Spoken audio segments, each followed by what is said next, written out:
रत्नागिरी सिंधुदुर्ग लोकसभा मतदारसंघासंदर्भातली नारायण राणे यांच्या उमेदवारीची आज घोषणा होणार असल्याची माहिती सूत्रांकडून कळतेय। रत्नागिरी सिंधुदुर्ग जागा अखेर भाजपच्या पारड्यात पडणार असं एकंदरीत दिसतंय। रत्नागिरी सिंधुदुर्ग जागेवर केंद्रीय मंत्री नारायण राणे लढणार असल्याचं कळतंय। भाजप विरोधात शिवसेना उद्धव बाळासाहेब ठाकरे गट असा हा सामना या ठिकाणी रंगणार आहे। अत्यंत महत्त्वाची बातमी।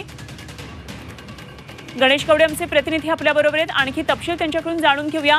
गणेश, किरण सामंत यांचं सुद्धा नाव पुढे होतं आणि हा शिंदे गटातल्या शिवसेनेकडे मतदारसंघ जाईल अशी चिन्ह दिसताना आता मात्र नारायण राणे यांच्या उमेदवारीची आज घोषणा होऊ शकते असं कळतंय। काय नेमकी बातमी येते?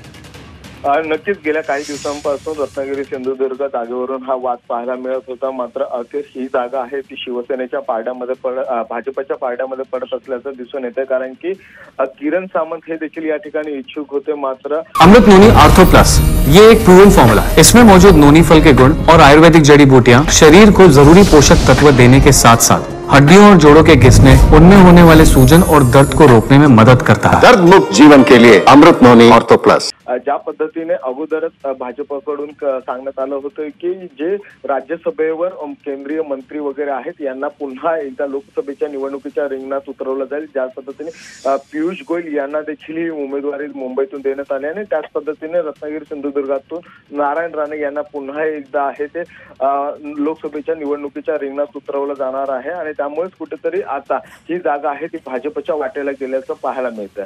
ठीक, गणेश धन्यवाद दिलेल्या सगळ्या सविस्तर माहितीसाठी। अत्यंत चुरशीचा हा मतदारसंघ आणि इथली लढत ठरणार आहे, कारण उद्धव बाळासाहेब ठाकरे या गटाकडून या ठिकाणी विनायक राऊत लढणार आहेत, त्यामुळे नारायण राणे विरुद्ध विनायक राऊत अशी ही इथली लढत होणार आहे।